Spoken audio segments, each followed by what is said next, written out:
Salut à tous et bienvenue dans l'heure des tchatcheurs. Vous faites bien d'être de notre analyse à froid de la liste du sélectionneur Aimé Sfaye qui a convoqué 23 joueurs. Une convocation que beaucoup considèrent comme du deux poids, deux mesures. En convoquant certains joueurs en méforme au détriment d'autres en forme, Faye a-t-il tordu le cou à ses principes? Je l'ai demandé Martial Gourou. On répondit à notre invitation. Salut à vous, messieurs. Salut Magat. Comment allez-vous? Assez bien. Ça va très bien par la grâce de Dieu. 27 21 59 93 99 27 21 59 93 99. On se donne rendez-vous dans exactement 20 minutes. Allez, ce lundi 10 mars a eu lieu la conférence de presse à la salle de conférence du stade Félix Houphouët-Boigny, la traditionnelle conférence de presse du sélectionneur Aimé Sfaye pour dévoiler la liste de ces 23 joueurs convoqués pour cette fenêtre du mois de mars. En sachant qu'on est parti sur 23 joueurs, donc on est sur une trêve internationale FIFA. Et quand c'est trêve internationale FIFA, on a le droit à 23 joueurs, contrairement aux trêves internationales CAF, où on peut aller jusqu'à 25 joueurs. Donc les 23 joueurs pour le stage de mars et les deux matchs face au Burundi et à la Gambie sont au niveau des gardiens de but, les trois gardiens. On n'a pas changé les gardiens. On aura notre gardien Yaya Fofana, du SCO d'Angers. On aura Momo Kone aussi avec lui. Et on aura Badra Sangaré Ali.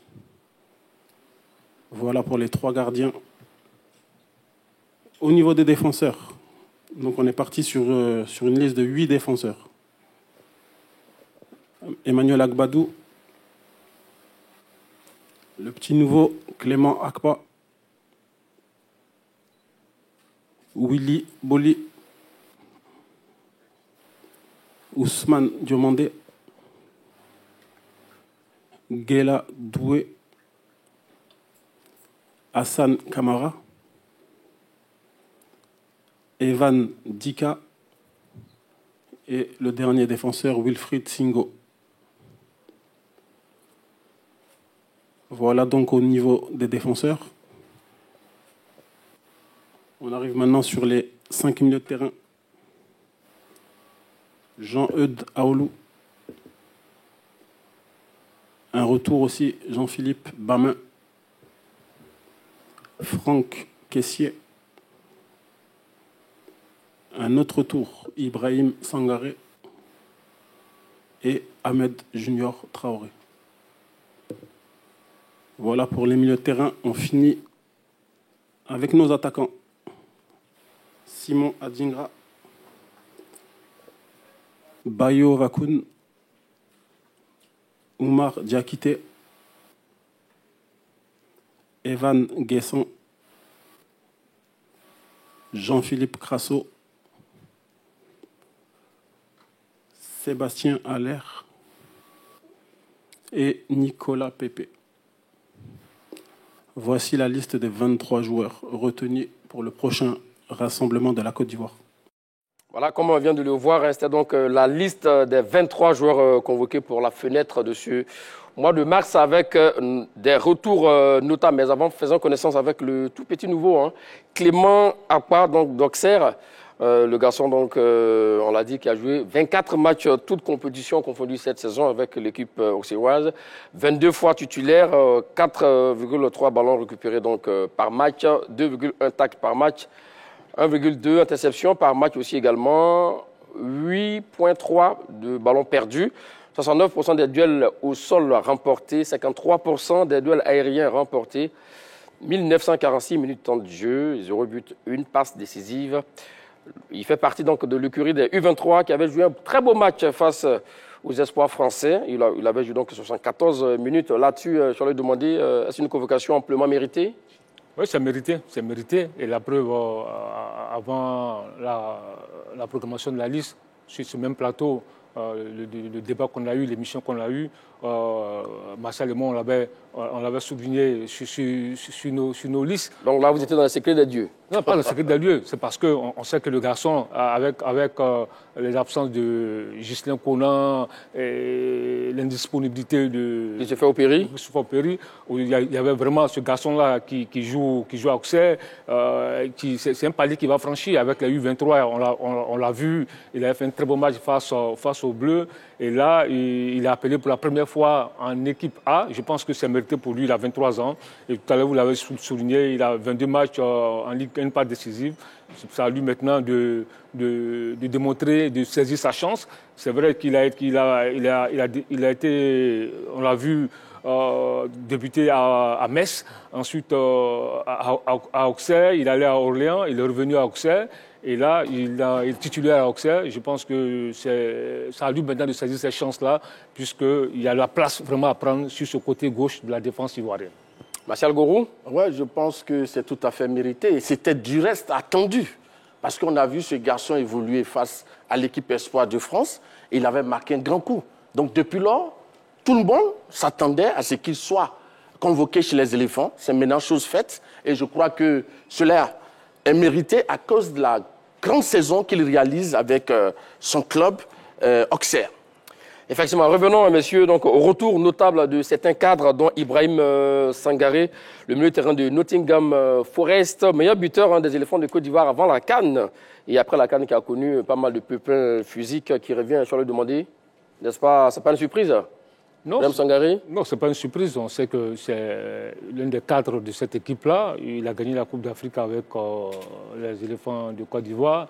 On l'a découvert au Dengele d'Odjene, ensuite il est allé à Toulouse. Après, il s'est retrouvé au PSV Eindhoven. Il est maintenant arrivé à Nottingham Forest. En 2019, Camara l'avait lancé face à l'Algérie où il avait marqué les esprits. Depuis lors, il s'est installé durablement dans cette équipe des éléphants de Côte d'Ivoire. À 27 ans, je pense qu'il a 43 matchs avec l'équipe nationale. Alors, vous l'avez dit, c'est l'un des buteurs de cette équipe-là. Je pense que pour moi, Sangaré, il a eu des pépins. Ils l'ont éloigné de l'équipe nationale.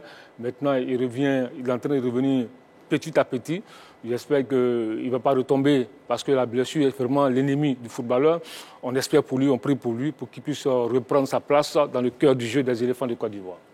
Ibrahim Sangaré, c'est l'un des piliers de la sélection de Côte d'Ivoire, surtout lors de la récente CAN, gagné à domicile en 2023. Donc je crois que c'est un cadre, c'est quelqu'un qui connaît la maison orange, blanc et vert. Tout à fait normal que depuis quelque temps, il retrouve du temps de jeu après sa blessure. Donc je crois qu'il a de l'expérience, il a du vécu et sa présence en équipe de Côte d'Ivoire pourrait être utile. Effectivement, vu sa clairvoyance et sa qualité de jeu et de finisseur aussi également pour un milieu de terrain, voilà, qui a aussi la mouille du maillot comme la plupart de ses coéquipiers. Parlons aussi également de Jean-Philippe Gbamé, que personne n'a vu venir pour cette convocation. Sur le demander. Oui, écoutez, c'est la surprise du chef, parce que effectivement, après sa situation compliquée à Nantes, où il n'a pas pu s'imposer, il est retourné il a signé au FC Zurich. Et là, on ne s'attendait pas à lui, il faut le dire tout net.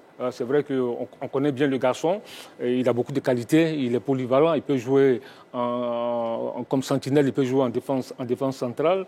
Il a bourlingué un peu partout, il a joué à Lens, il a joué à Mayence en Allemagne, il est allé à Everton, il a joué au CSKA Moscou, en Turquie à Trabzonspor, il est revenu en Ligue 2 en France à Dunkerque, à Nantes tout à l'heure je l'ai dit, et puis là il se retrouve au FC Zurich.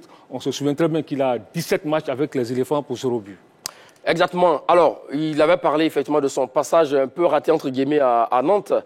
Et là, il jouait là quelques bouts de match et il signe à FC Zurich depuis le mois de février. 6 matchs, 6 titularisations. Est-ce suffisant pour amener un garçon comme ça en sélection de Côte d'Ivoire? Oui, mais quand on connaît ce garçon qui est quand même un joueur de qualité, qui était présent dans cette sélection de Côte d'Ivoire et qui a disparu, parce qu'il faut dire aussi qu'il a été blessé, avant de revenir à son niveau. Blessé, effectivement. Oui. Donc je crois que maintenant au FC Zurich, il joue régulièrement, il a du temps de jeu, donc c'est tout à fait normal qu'il retrouve l'équipe de Côte d'Ivoire, surtout pour son profil. Parce que, on l'a dit ici. Ah, donc ce n'est pas une convocation par défaut, non? Non, pas du tout. D'accord. D'abord, il est bon, il joue dans son club, hein, il joue régulièrement, mais ensuite, c'est que depuis la blessure de Seri Michael, tout le monde est unanime pour dire que la Côte d'Ivoire est à la recherche d'une véritable sentinelle. Et c'est lui, la véritable sentinelle de l'équipe de Côte d'Ivoire. Donc c'est normal que Emerse Faé le convoque. Vous parlez à l'instant, 17 sélections, 2 passes décisives. Sa dernière sélection remonte au mois de mars 2023, donc il revient pile poil 2 ans après en sélection de Côte d'Ivoire. Parlons aussi également des retours et non de moindre de M. Sébastien Haller, lui également qui a galéré après donc, la CAN, qui retrouve l'équipe nationale de Côte d'Ivoire. Mon cher, je vais demander un commentaire là-dessus. Oui, c'est vrai qu'il a commencé à jouer à Utrecht. Et on sait très bien qu'il a eu des difficultés à Leganés, il a eu des difficultés à Dortmund. On connaît un peu son histoire, sa maladie. C'est vrai qu'à son absence, la Côte d'Ivoire a été toujours à la recherche d'un numéro 9. Et moi, j'ai toujours dit qu'une grande équipe nationale, c'est aussi un grand numéro 9. La preuve, ça s'est confirmé à la CAN. À la CAN, on avait un grand numéro 9, Haller, qui a fait la différence. Donc maintenant qu'il revient, qu'il est en train de revenir à son niveau, il joue. Je pense que c'est une bonne nouvelle pour l'équipe de Côte d'Ivoire. Si Sébastien Haller, rapidement. Oui, je pense qu'il a une série de 9 matchs consécutifs. Mais le bémol, c'était qu'il n'arrivait pas à trouver le chemin des filets. Mais il l'a fait récemment, le week-end dernier, en marquant son 3e but de la saison, parce qu'il avait déjà marqué 2 buts en coupe. Donc je crois que c'est tout à fait normal. Alors, lorsqu'il n'est pas blessé et qu'il est en équipe de Côte d'Ivoire, il est bon pour le service. Très bien. Et un autre retour aussi également, Nicolas Pepe, qui n'était pas donc du mois de novembre. Il avait été convoqué au mois de novembre. Mais bon, je crois qu'il a été blessé, il a été remplacé par Oumar Diakité. Donc je crois que Pepe, c'est aussi l'un des cadres, c'est l'un des piliers de l'équipe de Côte d'Ivoire. On a vu ce qu'il a pu faire lors de la dernière CAN. Et après la CAN, lorsqu'il est présent, il est capable de décanter une situation. C'est un joueur de génie, c'est un joueur de qualité. Donc je crois que c'est normal qu'il soit dans cette équipe de Côte d'Ivoire. Un joueur de génie, partagez-vous son avis très rapidement là-dessus? Non, écoutez, il est important parce que c'est un gaucher qui joue à droite, un peu dans le style de Di Maria. Aujourd'hui, c'est un peu des joueurs, des gauchers qui sont à droite. Et il a un profil assez... Comme Mohamed Salah aussi également. Comme Mohamed Salah, comme Yamal et autres. C'est un peu un profil intéressant. Quand il est dans un grand jour, il fait de très bons matchs. Maintenant, il a le métier, il a l'expérience. Il a débuté avec les éléphants. On sait, il a joué la CAN 2017, il était au Gabon. Ensuite, on l'a vu à la CAN 2019, il était à la CAN 2022, il était à la CAN 2023 avec les éléphants. Donc là, il connaît le parfum, il connaît la maison. Je pense que c'est à lui maintenant de démontrer, de confirmer tout ce qu'on attend de lui. Sur ça, voilà, on parlait donc des retours, et non de moindre, on parlait de ses cadres, Ibrahim Sangaré, Sébastien Haller et autres Nicolas Pepe. Mais pour certains aussi également, il y a des absences de taille, comme Sinal demandé, autres Jérémy Boga, qui ont des stats corrects, mais qui sont passés à la trappe. Alors, en convoquant certains joueurs en méforme au détriment d'autres en forme, Faye a-t-il tordu le cou à ses principes? Voici l'énoncé du sujet. Mon cher Choualiou, demandez, nous vous écoutons. Oui, mais moi je pense qu'il n'y a pas de débat dessus. Il a tordu le cou à ses principes, c'est clair. Non, je dis non, parce que vous savez, un entraîneur, et ça c'est valable pour tous les techniciens au monde, au niveau du football et des autres disciplines sportives, en dehors du temps de jeu, il y a d'autres éléments qui entrent en ligne de compte. Et Faye Emerse n'est pas à son premier essai par rapport à la convocation des joueurs qui ne sont pas en forme. Et ça, je vais vous le démontrer tout à l'heure. Mais dites-nous, je vais vous demander, pourquoi dites-vous qu'il a tordu le cou à ses propres principes? Oui, on se souvient très bien. Vous savez que quand vous posez cette question, c'est qu'il y a eu changement. Parce que s'il n'y a pas eu changement, on n'aurait pas posé la question, on n'aurait pas eu ce débat. C'est qu'il y a eu changement. Demandez, répondez à la question. Non, j'arrive. Et la réponse même se trouve dans la question. Je le dis parce qu'il a toujours mis en avant la performance du joueur et du temps de jeu. C'était les 2 critères principaux, les 2 premiers critères de M.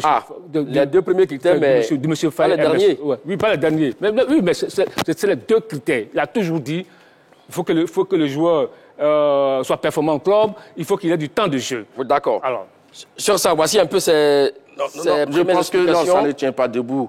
Voilà, Faye Emerse lui-même le dit. Il dit, pendant les éliminatoires de la CAN 2025, nous avons privilégié la performance et la régularité.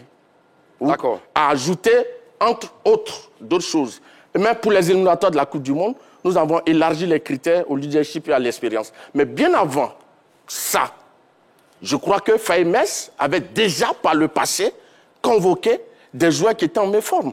Et puis, quand on voit son expérience à la CAN, après le départ de Jean-Louis Gasset, c'est lui qui lance dans le bain Sébastien Haller et Adingra, qui n'ont même pas joué les 3 premiers matchs. Mais qui étaient pressentis. Non, j'ai dit que c'est le second tour. Oui, non, oui, mais je suis d'accord. Oui. Mais si on est bloqué sur le temps de jeu, logiquement, on ne peut pas aligner des gens qui n'ont même pas commencé la compétition. Donc, ça peut dire quoi? Il le fait depuis longtemps, ce n'est pas nouveau. Et ça, tous les entraîneurs le font. Attention, c'est pas pareil. Mais eux, par exemple, ils sont arrivés en forme à la CAN. Ils étaient là déjà. Ils étaient blessés. Des blessés, avec un pied, ne peut pas arriver en forme à une CAN. Laissez-moi terminer. Oui. Avant qu'ils ne soient blessés, ça jouait régulièrement pour certains. Et pour d'autres également, la complémentarité en attaque pour Sébastien Haller, il y avait déjà de la place pour ça. Donc, quand il revient, effectivement, après le premier tour, qu'il revient au deuxième tour, il n'a pris part à quelques séances d'entraînement, ça, il a eu le temps quand même de s'acclimater. Vous avez donné, vous me rejoignez, vous avez parlé de complémentarité. Donc, si ce garçon a été lancé dans le bain, et ce n'est pas nouveau, même après la CAN, Sébastien Haller a été retenu, je dis, je vais donner les exemples après, à un moment où il n'était pas en forme dans son club. Mais, monsieur, il ne jouait pas. D'accord. Donc, c'est pour dire qu'il y a d'autres éléments en dehors du temps de jeu qui entrent le compte. Et par ailleurs, je vais demander avant de vous donner la parole. Hein. Écoutons le sélectionneur lui-même qui l'a expliqué en conférence de presse ce lundi. On avait besoin d'avoir des joueurs des joueurs d'expérience, mais pas que expérience. On a besoin d'avoir des leaders, voilà, des leaders dans le groupe. Et on l'a constaté, je le répète, contre la Zambie, quand on a encaissé le but, on n'a pas eu la réaction qu'on avait eu, notamment quand on encaissait des buts à la CAN, parce que ça nous manquait de leaders sur le terrain, de joueurs qui sont capables, malgré le fait qu'on ait encaissé ce but, de remobiliser un peu le groupe, remobiliser un peu l'équipe pour continuer à aller de l'avant, relever la tête, pas baisser la tête et continuer à attaquer pour gagner le match. Donc, les critères qui ont changé, c'est bien sûr, il y a toujours les critères de performance. On va pas sélectionner 23 joueurs qui ne sont pas performants en club et qui n'ont pas de temps de jeu, mais dans un souci d'équilibre, on est parti. On va dire, on a un peu plus ouvert au groupe à des joueurs qui avaient moins de temps de jeu quand pour les dernières trêves, on partait vraiment que sur des joueurs qui étaient compétitifs et performants en club. Donc là, on a ouvert pour quelques places en regardant vraiment le côté leadership. Et on a essayé, c'est pour ça d'ailleurs qu'un joueur comme Willy Boli fait son retour dans le groupe. Donc on a essayé de trouver, on va dire, un juste milieu pour mélanger entre la fraîcheur et l'expérience. Comme nous venons de l'écouter en l'instant, voici l'une des raisons, mon cher Charles demandé, par rapport à Imès Faye. Oui, mais moi je pense que c'est pas... Ça tient pas la route? Non. Quelle démonstration Marshall Gorou veut faire ce matin? Parce qu'il faut reconnaître une chose. Oui. Face à la réalité du terrain, Faye Imès a redistribué ses cartes. Et lui-même, il a dit en conférence de presse, hier... le lundi, oui. Le lundi, il a dit en conférence de presse, avant d'entamer la conférence de presse, il a été clair. Il dit les critères de sélection ont évolué. Écoute-moi. Les critères de sélection ont évolué. Sur cette fenêtre, en plus des performances en club, j'ai ajouté des cadres pour encadrer et redynamiser le groupe. Cela nous a manqué lors des 2 défaites face à la Sierra Leone et à la Zambie. Mais c'est clair. Ça a changé. Mais n'est-ce pas une manière de redynamiser le groupe? Oui. Il dit les critères de sélection ont évolué. Évoluer, ça veut dire quoi? Ça veut dire changer. Ça a évolué selon lui. C'est ça, il a de l'expérience. Mais attends, il dit les critères de sélection ont évolué. Tu vois, sur cette fenêtre. Oui. Donc quelque part, il y a eu changement. Là, oui, dans l'apport des anciens. Dans l'apport des anciens, oui. Donc, à quel niveau il a tendu le quoi, c'est pas principe? Oui, puisque au départ, c'était pas l'expérience qui était privilégiée. Oui, mais pour deux trêves. Attends, écoute-moi, calme-toi. C'est lui-même qui le dit. C'est lui qui le dit. Mais voilà, moi, je ne fais que relire ce qu'il a dit. Il dit les critères ont évolué. Évoluer, ça veut dire changer. Oui, donc voilà. Monsieur Magat, oui. Vous êtes d'accord avec moi que M. Emerse Faé, lors des 2 dernières trêves, a voulu expérimenter quelque chose. Il a laissé de côté ce qui peut être comme expérience, etc. Et il a mis en avant le temps de jeu, la performance. Oui. Et il a vu que face à la Sierra Leone et à la Zambie, ça n'a pas marché. Et il revient... Ça n'a pas marché parce que ça manquait d'expérience. Ça manquait d'expérience, de leadership. Et il a dit clairement sur le terrain, il a vu qu'il n'y avait personne pour guider les jeunes. Et ça pesait. Et face à la Zambie, quand la Zambie marque un but, il n'y avait personne pour remobiliser, pour rediriger la troupe. Donc, naturellement, il revient au principe qu'il avait. En ce moment, le rôle du staff technique, c'est quoi? Non, ben, en fait, M. Magat, vous pouvez mettre tout un schéma en place. Redynamiser le groupe, je vous ça donne un petit exemple. Oui. On a vu le jeune Amad Diallo jouer avec l'équipe de Côte d'Ivoire lorsqu'il a été convoqué avant sa blessure. En septembre 2024 à Boaké. Mais il avait été mis comme numéro 10. Mais vous avez constaté qu'il a quitté le poste de 10 pour aller marcher sur les pieds de Oumar Diakité. Oui. Mais naturellement, l'entraîneur lui avait donné des consignes. Mais vous savez, quand le match se joue, les joueurs à un moment, ils sont dans l'instant T, oui. Ils ne tiennent plus compte de ce que les entraîneurs donnent comme instruction. Donc, je vais dire quoi? M. Faye Mess qui sait que quand on a tenté une expérience qui n'a pas marché, il faut revenir à une autre étape, il faut revenir à ce qu'on a fait et on a gagné. Avant de perdre face à la Sierra Leone et la Zambie, il faisait un mélange de jeunes et d'expérimentés. Mais après, il a changé lors des dernières fenêtres. Il a mis uniquement ceux qui avaient le temps de jeu. Mais tout le monde le sait clairement que l'accumulation des talents ne fait pas la qualité, la compétitivité d'une équipe. Et Faye le sait. C'est pourquoi il revient au principe qu'il avait avant. C'est clair. Monsieur Massagoro, n'essayez pas de vous démêler, de vous débattre dans des explications. Écoute-moi. Tellement ces explications ne tiennent pas la route. Non. Massagoro, oui, ça ne tient pas la route. Parce que j'ai une chose. On a tous suivi la conférence de presse d'Emerse Faé. Il a toujours dit le temps de jeu, la performance en club. C'était les 2 critères. Donc vous n'avez le temps de l'écouter, je vais demander. Mais j'arrive, on l'a écouté. Il a été clair. Il dit les critères de sélection ont évolué. Et c'est moi qui l'ai dit, c'est lui qui l'a dit. Il dit les critères de sélection ont évolué. Évolué, ça veut dire quoi? Changer. Il dit parce que l'équipe a manqué d'expérience, qu'on appelle sur le match face à la Sierra Leone et à la Zambie. Oui. Donc, avant même le début de la conférence de presse, il précise, il dit aux journalistes les critères de... Parce qu'il savait très bien que les journalistes l'attendaient sur ce plan. Parce qu'il y a des joueurs qu'il appelait, qui ont 7 matchs, qui ont 6 matchs, qui sont sur la liste. Donc, il le savait très bien. C'est pourquoi, avant même la conférence de presse, il précise que les critères de sélection ont évolué. Mais je ne sais pas maintenant quelle explication compliquée il veut faire. Je pense que c'est assez clair. D'accord. Monsieur Emerse, lors des 2 matchs, des dernières trêves, où on perd les 2 matchs, et qui ont fait vraiment bruit ici en Côte d'Ivoire, il a mis sa confiance dans les jeunes qui avaient le temps de jeu. Mais beaucoup sont passés à côté de ces rencontres-là. Et par le passé, il prenait des jeunes et des anciens. Des gens qui avaient le leadership. Savoir aujourd'hui, mon cher Martial Gourou, que désormais, pour jouer à l'équipe nationale de Côte d'Ivoire, il faut avoir une expérience, des galons de... Ça, c'est une base. Oui. Il y a des cadres, il y a des gens qui sont des piliers d'une équipe. Mais les 2 dernières trêves, il a fait fi de ces critères-là. Il a voulu expérimenter ceux qui avaient le temps de jeu, qui étaient talentueux. C'est une bonne chose. Non, mais ça a échoué. On a vu les 2 défaites. Maintenant, je voulais vous dire, M. Magat, le 23 mars 2024, match amical Côte d'Ivoire-Bénin, c'était en France. Le 26 mars 2024, match amical Côte d'Ivoire-Uruguay. La trêve de juin 2024, Côte d'Ivoire-Gabon.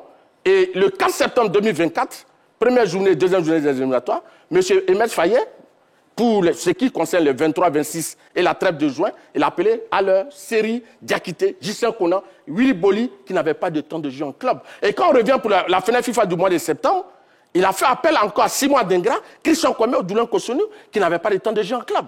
Donc c'est pour dire qu'il le faisait déjà avant les 2 dernières trêves. Donc il avait mis... Tout d'ailleurs la question, parce qu'effectivement, ça commence à devenir un peu récurrent. Mais attends, Magat, la question qui est posée ici, est-ce qu'il a tordu le cou à ses principes? Je dis non. Parce qu'avant, il faisait déjà jouer des gens en méforme. Donc vous trouvez cela bien, c'est bon? Oui, mais ça peut marcher, ça marche. Ah, ça peut. Oui, monsieur Magat, Oumar Diakité a marqué le but, face au Tchad, à Yaoundé, alors qu'il n'avait pas de temps de jeu. Donc ça marche par moment. Monsieur Martial Gourou. D'accord. Je ne sais pas quelle explication tu veux donner. On dit, en convoquant certains joueurs en méforme au détriment d'autres en forme, Faye a-t-il tordu le cou à ses principes? J'ai dit non. Et lui-même, toi tu dis non, mais lui-même il le dit. Il dit quoi? Il dit, mais attends. Alors, j'ai du mal à vous, il y a du mal à vous comprendre, Charles demander. Où est-ce que vous voulez en venir justement? Laisse-moi, mais attends. C'est pas, il fait ses choix. D'accord. Nous ne sommes pas contre ses choix. Ce sont ses choix, il fait des choix. C'est lui qui est libre, il sera jugé au résultat. Nous ne sommes pas contre ses choix, mais il le dit lui-même. Toi, tu veux démontrer, tu dis qu'il le faisait avant. Mais lui-même, il vient te dire que les critères ont changé. Mais il avait arrêté lors des 2 dernières trêves. Donc, s'il vous plaît, Martial Gourou. C'est facile à comprendre. Calme-toi. Tu ne comprends pas. Lui-même, le sélectionneur lui-même, lundi, il vient expliquer que les critères ont changé. Toi, tu dis qu'il les faisait avant. Mais lui, il vient te dire, avant même l'entame de la conférence de presse, que les critères ont changé. Et il continue. Il dit, nous avons cherché à trouver un équilibre. Je vais demander. Je vous arrête tout de suite. Où je vous attendais, c'est que, effectivement, lorsqu'on appelle, vous avez parlé de la forme du moment, d'accord? Oui. La forme du moment du joueur en club et les performances en club, n'est-ce pas? Oui. Donc, quand il appelle des joueurs qui ont, vous avez dit, 2, 3, 4 matchs, est-ce que vous trouvez cela logique? Non, honnêtement, je ne trouve pas cela logique dans ses principes. Donc, c'est ça. Mais maintenant, non, dans ses principes. Et Maintenant, pourtant, la dernière fois que tu as donné ta liste, tu as mis à degrés dedans. Tu n'as pas le temps de jouer. Écoute-moi. Je ne trouve pas cela logique par rapport à ses principes de base. Parce que c'est lui qui l'a dit. Il dit, moi, c'est les joueurs qui ont un temps de jeu, c'est les joueurs qui sont performants en club. Et maintenant, quand tu fais fi de tout ça, tu appelles des joueurs qui ont 5 matchs, et tu les appelles en équipe nationale, c'est un choix, il va assumer. Si c'est bon, on va l'applaudir. Si c'est pas bon, on va le critiquer. Mais de votre avis d'analyste, vous n'êtes pas d'avis avec lui. Le temps de vous donner la parole, mon cher Martial Gourou, nous allons donc avancer. 27 21 59 93 99. 27 21 59 93 99 en convoquant certains joueurs en méforme au détriment d'autres en forme. Faye a-t-il tordu le cou à ses principes? Messieurs, je vous invite à voir ces statistiques entre Sinali Diomandé, qui n'est pas aussi mal actuellement dans son équipe d'Auxerre, et Willy Boli. Sinali Diomandé, 23 ans, 1m84, défenseur central, 16 matchs, et 7 fois titulaire, 3 buts, 2 passes décisives avec l'équipe auxerroise. Et pour Willy Boli, c'est 34 ans, 1m95, 8 matchs, 3 fois titulaire seulement, et quelques bouts de match d'ailleurs. C'est là, vous dites que c'est vrai que Willy Boli n'est pas en forme, mais selon Imès Faye, il a besoin d'un aboyeur, un patron de vestiaire. Mais ce que je te dis, je dis que c'est un choix, il fait. Et on respecte ses choix. Mais maintenant, ces choix-là vont à l'encontre de ses principes de base. Non. Justement, mais lui-même me dit que ça a évolué. Toi, tu racontes autre chose. D'accord, en termes simples. Écoute-moi, laisse-moi terminer. Laisse-moi terminer. Et lui-même, il dit les critères ont évolué. Et quand tu prends un garçon comme Willy Boli, pourquoi 5 matchs? 5 matchs. Bon, il en a 8 au total. Au total. Mais 3 fois en championnat. Il y a 5 matchs en championnat. Oui. 0 but, 0 passe décisive. Tu prends Jean-Philippe Bamin. 6 matchs. 0 but, 0 passe décisive. Mais il les a appelés par rapport à leur expérience. Monsieur Magat. Donc, j'espère qu'un jour, on va revoir Eric Bailly, on va revoir Delis Simon, parce qu'ils ont beaucoup d'expérience. Okay. Monsieur Magat, ce que je voulais dire, l'entraîneur, pour une explication simple, dit pour les 2 dernières fenêtres, j'ai mis en avant le critère du temps de jeu. OK? Pour les 2 dernières fenêtres. Ça veut dire qu'avant, ce n'était pas ce critère-là qu'il prenait. En mars, il n'y a pas ce critère-là, mais Martial Gourou. C'est assez clair. Il ne faut pas raconter des contes-vérités, M. Martial Gourou. Dans une équipe de football... Ne raconte pas des contes-vérités. Bon, je peux continuer. Dans une équipe de football, un entraîneur, tout le monde le sait, ce n'est pas seulement le critère du temps de jeu qui fait une équipe. Monsieur Magat, le Brésil est le grand pourvoyeur de talent dans le monde. Mais quel résultat le Brésil a depuis quelques années? Rien. Parce que ce n'est pas seulement le talent qui fait une grande équipe. Il y a aussi des éléments comme la tactique. Bon, quand on nous dit aujourd'hui alors que les règles ont changé pour la sélection de Côte les règles d'Ivoire... n'ont pas changé. Il y a plusieurs règles pour convoquer les joueurs dans une équipe. Ce sera à vous tout à l'heure, Martial Gourou. Le temps de jeu... Voilà, avec votre permission, le temps de prendre M. Soumaoro Malik qui nous attendait depuis pas mal de temps. C'est là vous, M. Soumaoro Malik. Vous nous appelez de Boaké, c'est bien cela? Bonjour à vous sur le plateau. Demandez bonjour. Bonjour. Bonjour. Salut, M. Soumaoro Malik. En convoquant certains joueurs en méforme au détriment d'autres en forme, Faye a-t-il tordu le cou à ses principes? Oui, forcément, parce que lui-même, il ne trouve pas le mot juste ou placé, parce que moi, j'ai écouté un peu la conférence de presse. D'accord. Donc, quand je regarde sur ses critères, il était bien parti pour avoir, lui-même, il a dit les joueurs en forme du moment, et les joueurs qui ont le temps de jeu. Forcément, quand tu as le temps de jeu, tu as l'espérance, tu as beaucoup de détermination dans le jeu, tu as beaucoup de vivacité dans le jeu. Donc, l'espérance n'est pas forcément... quand tu as déjà joué à l'équipe nationale, tu as remporté des trophées, mais ceux qui ont aussi évolué en club, qui sont titulaires, qui ont remporté des trophées, qui sont en train de faire de bonnes choses, ça veut dire qu'ils ont l'espérance. Voilà pourquoi ils sont titulaires en club. Ils ont des temps de jeu. Bayo Vakoum comme ça. Voilà, Bayo Vakoum, c'est un gars qui tape à la porte depuis très longtemps. Mais il a fallu qu'il l'appelle, il monte... en puissance, oui. Voilà, donc il a mis sa confiance à lui. Pourquoi ne pas faire d'autres jeunes qui tapent à la porte à chaque fois? On a Désiré Doué qui est là. Voilà, bon, lui, son cas est différent. Mais je veux dire que quand tu prends l'équipe de France, il y a fait un peu rapide, quand tu prends l'équipe de France ne se base pas sur l'espérance. L'équipe de France va toujours sur les joueurs en forme du moment et le temps de jeu qui compte. Aujourd'hui, vous allez voir qu'ils vont... Attention, M. Soumaoro Malik, Didier Deschamps a convoqué l'ami Olivier Giroud, qui était vraiment en souffrance pour le mondial 2022. Donc là, ça rejoint aussi également la position de Mess Faye, peut-être avec un expérimenté.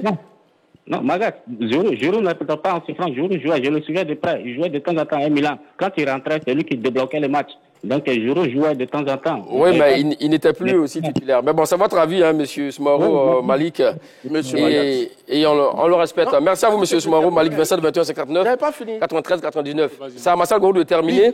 Des joueurs qui ne sont pas tout le temps en compétition, ont de la fraîcheur physique. Surtout lorsqu'on va vers la fin de la saison. Ça peut être un élément important. Maintenant, ce que je veux dire, en dehors du temps de jeu, il y a la stratégie, il y a la tactique. Et puis, il y a l'équilibre entre les postes et il y a surtout la complémentarité. Si M. Faye et Mers appelaient les joueurs dont on parle, c'est parce qu'il veut qu'il y ait une complémentarité dans son équipe. Et surtout, il veut sécuriser sa formation et encadrer les jeunes. Il a dit clairement. Bon, et ça manquait face à la Sierra Leone, ça manquait face à la Zambie. Il a dit clairement. Donc je ne sais pas pourquoi est-ce qu'on veut... D'accord. Avant de vous donner la parole, je vais demander direction, si peut pour prendre l'avis d'un autre Diomandé. Monsieur Diomandé Mamadou, ça va vous, monsieur Diomandé? Bonjour, le grand Magat. Bon mois de jeûne à tous. Merci, monsieur Diomandé. À vous également. Hein. Allons-y avec la réponse à la question. Convoquant certains joueurs en méforme au détriment d'autres en forme, Faye a-t-il tordu le cou à ses principes? Bonjour à Diomandé, bon jeûne à lui et bonjour à Massa Gourou, bon mois de carême à lui. Bonjour, merci beaucoup. Merci. Bon, Magat, moi je dis non, hein. Tu sais, MFAE, il a transformé les 11 commandos à 11 forces spéciaux. D'accord. Oui, il a formé l'équipe, il a mis l'équipe en mission pour la qualification de la Coupe du Monde. Donc, il y a des joueurs qu'on ne doit pas s'en passer. Ça, c'est la règle des forces spéciales, des forces spéciaux. Quand tu es un élément de force spéciale, on te prend, quand tu portes le maillot orange, blanc, vert, tu es mis en mission. Donc, il n'a pas... Parce que, c'est vrai, les hommes en forme du moment, réellement, c'est la logique. Mais, il y a des joueurs là aussi, là. Quel que soit son état dans son équipe là, pour l'envoyer. Il va faire quelque chose de bon quand il a porté le maillot orange, blanc, vert. Donc moi, je dis non, Faye, c'est un commando qui est devenu force spéciale. Donc il met les enfants en mission et ce que la mission a reçu, on est en Coupe du Monde. Bonne mission, que Dieu de la 3 dans le mois de jeûne et le mois de carême, en paix.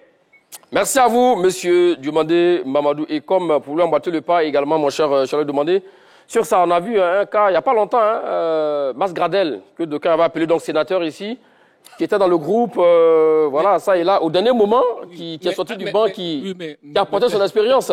Magat, oui. Magat, Mas Gradel, il était dans le groupe, oui. Il jouait, il avait un temps de jeu en club. Donc l'exemple que vous prenez, c'est pas... Non, l'exemple par rapport à l'expérience. Écoute-moi, c'est pas un bon exemple. Par rapport à l'expérience. Écoute-moi. Il peut avoir des joueurs qui ont l'expérience et qui ont un temps de jeu. Ça n'existe pas? Ça existe aussi. Donc il n'y a pas de... Ça existe aussi. Donc voilà. Oui. Donc on peut avoir des joueurs qui ont de l'expérience, mais qui ont un temps de jeu. D'accord. Ça, c'est un. Deuxièmement, pour rebondir un peu sur... Parce que Marcel Gourou est en train de tordre Il tend aussi également... de coup à l'histoire. On se souvient très bien des conférences de presse du mois de mars, de la fenêtre du mois de mars, de juin, de septembre. M. Faye Hermès a toujours mis l'accent sur le temps de jeu, sur, comme on l'appelle, la forme du moment. Mais aujourd'hui, tu veux nous faire croire que non, il le faisait avant. Que... Non, je dis non. Et puis, deuxièmement, tu vois, des garçons comme Mao Dorgelès, Lazare Amani, Diomandé Baba, pour ne citer que ceux-là, mais ils étaient en train d'acquérir de l'expérience. Mais on brise leur élan. Ça, c'est ce qui me gêne. On brise leur élan. Parce que c'est les garçons qui étaient en train de monter en puissance. On a vu un peu Amani Lazare, le potentiel qu'il avait. On a vu Mao Dorgelès, le potentiel qu'il avait. Diomandé Baba, selon l'explication qu'on a donnée, il n'a pas eu de temps de jeu. On l'a lancé sur une police synthétique à Sierra Leone. Mais que pouvait-il faire? C'était un naufrage collectif. Mais un garçon, c'est ce garçon-là, il a un potentiel énorme. Mais moi je dis, au nom de l'expérience, il ne faut pas briser ces joueurs qui étaient en train d'acquérir de l'expérience, ces jeunes-là. Monsieur Magat, oui. Mao Dorgelès, oui. Baba, oui. Amani oui. étaient présents lors des dernières fenêtres FIFA. Oui, mais pourquoi ils ne sont pas là pour le mois de mars? C'est parce que l'entraîneur dit qu'il a constaté que tout ce qui est seulement temps de jeu était trop frêle. Donc, il veut mettre de l'expérience, du leadership dans son équipe. Maintenant, pour clôturer ici, Faye Hermès, lors de la dernière conférence de presse, a dit que la sélection ne repose pas seulement sur le temps de jeu. Il l'a dit. Il peut aller vérifier. Faye Hermès, dans les échanges avec les journalistes, l'a dit clairement. Donc, il dit, on a besoin d'avoir des joueurs d'expérience, des leaders dans le groupe. On l'a constaté contre la Zambie. Quand on a encaissé le problème qui se pose, mon cher Marcel Gourou, je vous arrête tout de suite. C'est vrai, vous avez besoin d'avoir des leaders dans le groupe, mais quand vous avez un garçon comme Cédric Kipré qui a joué 22 matchs cette saison avec son équipe de Reims, qui jouait donc la paix avec Agbadou qui est parti à Wolverhampton, ça se passait super bien pour lui. Un garçon comme ça, qui a 22 matchs, vous ne l'appelez pas, vous appelez un garçon comme Boli qui a 8 matchs. Quelque part, c'est un mauvais signal. On ne peut pas additionner des talents dans un match. Ah bon? Ça montrait des limites. Mais c'est valable dans le football. Et ça, tous les techniciens le savent. Les talents seuls ne suffisent pas pour faire une équipe performante. On le sait très bien. Donc, c'est pourquoi l'entraîneur, il a essayé. Contre la Sierra Leone, ça n'a pas marché. Il a essayé contre la Zambie, ça n'a pas marché. Monsieur Magat, mais souffrez que Monsieur Faye Hermès, qui n'est pas un imbécile, puisse changer. Parce que l'ancien président, les imbéciles ne changent pas. D'accord, il applique une recette qui ne marche pas et vous voulez qu'il reste dans la recette. Alors, si on suit votre logique, sérieux. Tout récemment, vous avez parlé de Guela Doué, Wilfried Senghor. Parmi les deux qui a plus d'expérience, c'est Wilfried Senghor. Bien sûr, là, vous êtes parti sur la forme du moment que c'est Guela Doué qui doit continuer. Mais par exemple, Senghor, j'ai dit qu'il doit être là. Mais comme pour l'instant, quand il est là, un novice et puis un expérimenté. Mais non, le novice... Pour une place de titularisation, s'il est vraiment performant que celui qui a de l'expérience, on peut lancer le novice. D'accord. Pourquoi l'autre, Christophe Opéry, il a trouvé la Hassan Kamara, mais il a pris le pouvoir. Alors qu'il est novice. Donc, il y a le talent, il y a la qualité. À ce niveau, il n'y a pas de problème. Mais le joueur, l'entraîneur veut faire un équilibre. On ne peut pas jouer seulement avec des jeunes. Parce qu'on a besoin d'expérience. Monsieur Macha Gourou, tout le monde le sait. Et il le dit à plusieurs. Une équipe, c'est l'expérience. Attends, non, je suis en train de faire une démonstration. Une équipe, qu'on appelle la performance du moment, le temps de jeu, l'expérience. Parce qu'on peut trouver des joueurs qui ont de l'expérience, qui ont un temps de jeu. Mais ici, le cas qui se pose, on ne dit pas que Faye Hermès, un entraîneur, il meurt à ses principes. On respecte ses choix. Et ça, je l'ai dit. Moi, j'étais le premier ici à le soutenir lorsqu'il était dans le dur. Lorsque certains étaient en train de remettre en cause ses qualités, on l'a soutenu ici. Il a gagné la Coupe d'Afrique des Nations. C'est pas pour autant qu'on va s'asseoir parce qu'il a gagné la Coupe d'Afrique des Nations. On va porter des critiques. Attends, j'arrive. On va porter des critiques sur ce qu'on appelle sur son travail. Je dis. Attends, non, j'arrive. On critique son travail. Cela ne veut pas dire qu'on n'a pas confiance en lui. Mais on dit. Vous voulez dire qui aime bien châtie bien. Non, oui, effectivement. On dit. Lui-même, il a dit, temps de jeu, performance, expérience. Mais là, maintenant, tu nous envoies des joueurs, c'est vrai, ça peut marcher, qu'il y a un joueur qui a 6 matchs en club. Un joueur qu'on appelle, je prends le cas de les 6 matchs, c'est qui a un vécu avec l'équipe de Côte d'Ivoire. Oui, mais justement, qui a un vécu. D'accord, parlons de vécu. Eric Bailly, il a joué quand même 10 matchs de Liga 2024-2025 cette saison. C'est vrai qu'il ne joue plus. Il a 580 minutes de jeu contre 431 minutes pour Willy Bouli. Entre Willy Boli et Eric Bailly, qui a plus d'expérience en équipe nationale de Côte d'Ivoire? Avant cette trêve FIFA, Oui. Willy Boli a joué quand même, a engagé quelques minutes. Eric Bailly, ça fait un long moment, Oui. depuis qu'il a refusé de signer le nouveau contrat avec son club, il Oui. a été mis de côté. Il ne joue même pas. Donc je pense qu'il y a un problème. Maintenant, M. Magas, ce que moi je voulais dire, celui qui fait sa cuisine, surtout le cuisinier qui fait sa sauce, celui qui met les ingrédients, parce que Faye sait les hommes qu'il faut pour équilibrer son équipe. Donc c'est à lui de choisir. S'il prend Gbamé, il sait sur le rôle que Gbamé va jouer. Parce qu'il a dit clairement que Gbamé, son choix n'est pas anodin, c'est stratégique. Parce que ce dernier est la véritable sentinelle et le véritable récupérateur qui manque à l'équipe de Côte d'Ivoire. Mais c'est la réalité. Très bien, avançons, messieurs. Alors, on est d'accord. Tous les 23 joueurs convoqués, est-ce qu'on peut dire que c'est suffisant pour affronter donc, le Burundi et la Gambie, pour ne pas dire suffisamment armé pour affronter le Burundi et la Gambie pour la 5e et 6e journée? Mon cher, je l'ai demandé. Non, mais moi je pense que c'est... moi j'ai toujours parlé de vivier. J'ai toujours parlé de vivier. Quand tu vois les 23 joueurs qui ont été convoqués, je pense que c'est suffisant pour jouer contre... C'est suffisant? Oui, mais non, mais attends. Vous venez de toute votre thèse. Non, je n'ai pas détruit tout. D'accord. Parce que tu ne mets pas de Willy Boli. Tu vas me parler de Willy Boli.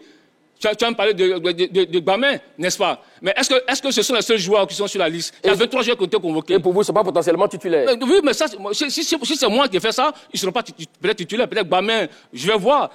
Là encore, je vais voir. Mais je dis que avec le potentiel qu'on a, sur 1 ou 2 matchs, on peut faire la différence entre le Burundi et la Gambie. Mais je dis, je le répète, M. Faye MS, ses principes de base du départ, il a changé de critères de sélection. Voilà. Et M. Fayet, notre objectif pour cette trêve est clair, prendre les 6 points sur les 2 matchs et au moins avoir notre point de plus que le Gabon. Je pense que l'entraîneur est déjà conscient de alors, qu'est-ce qui pourrait faire la différence alors? Non, ce qui va faire la différence, la Côte d'Ivoire, c'est quand même une grande nation. On a déjà battu la Zambie, la Gambie à l'extérieur. Donc, on va voir. Non, on a trébuché à Monrovia face à la Sierra Leone. Oui, c'est pas grave, c'est pas les mêmes face conditions. À la Zambie aussi. C'est pourquoi M. Emes Fayet a changé. Il a rappelé les joueurs expérimentés, les joueurs qui ont du leadership. Ils n'étaient pas présents face à la Sierra Leone. Donc, je crois que c'est vrai, il y a certains joueurs qui manquent de temps de jeu, mais ils sont en forme. Ils s'entraînent, ils sont dans l'effectif de leur club, ils jouent de temps en temps et ils seront frais. Ils vont apporter quelque chose de plus à cette équipe de Côte d'Ivoire. Oui, mais sur un match, 2 matchs, c'est possible, c'est le football. Et puis, il faut retenir une chose. Il faut faire attention. En football, il y a la forme du moment et la forme de la compétition. Tu vois, il y a une différence.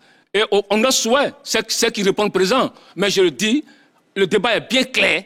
Est-ce que M. Faye MS a changé? Vous avez tout le temps de dérouler effectivement vos arguments sur le débat. Martial Goro, c'est à vous pour les 30 secondes au Japon. MS Faye n'est pas sa première expérience en convoquant des joueurs en uniforme. Je l'ai dit, il l'a déjà fait lors du match amical face au Bénin, lors du match amical face à l'Uruguay, lors de la trêve de juin 2024 avec Aller Seri Diakité, Ghislain Kona et Willy Boli. En septembre 2024, il a fait face à la Zambie au Tchad avec Adengra, Christian Kwame, Odilon Kosunu. En octobre 2024, avec Aller, qui a été remplacé après par Bédi Stéphane, Oumar Diakité était là, Seko Fofana était là, il n'avait pas de temps de jeu. Et je crois que la Côte d'Ivoire s'est bien portée. En novembre 2024, avec Adengra, Lazare Mani et Oumar Diakité. Donc je crois que c'est pour ça que vous êtes parti est terminé. Moi, je pense que la question est bien claire. En convoquant certains joueurs en méforme, au détriment d'autres en forme, Faye a-t-il tordu le cou à ses principes? Je dis oui. Et lui-même, il a reconnu à la conférence de presse, il dit que les critères de sélection ont évolué sur cette fenêtre. Donc, il n'y a même pas de débat. L'entraîneur lui-même dit que les critères de sélection ont évolué. Ça, c'est pas en latin ni en hongrois, c'est en français. Il a été clair dessus. Et changer, évoluer, ça veut dire changer. Donc là, M. Faye MS a changé des critères de sélection. Il privilégie aujourd'hui l'expérience. Terminé, je suis allé demander en convoquant certains joueurs en méforme au détriment d'autres en forme. Faye a-t-il tordu le cou à ses principes? Voici le résultat du sondage. Oui pour 58%. Et non pour 42%. Le maillot orange, blanc et vert est certes lourd. Ces garçons convoqués le savent. Ils n'ont pas droit à l'erreur car nous voulons aller au mondial 2026. Allez tous derrière les éléphants de Côte d'Ivoire. Merci à vous, Charles Demandé. Merci à vous, Martial Goro. Merci, Bagat. Merci aux équipes techniques et de la production en régie. Allez, salut.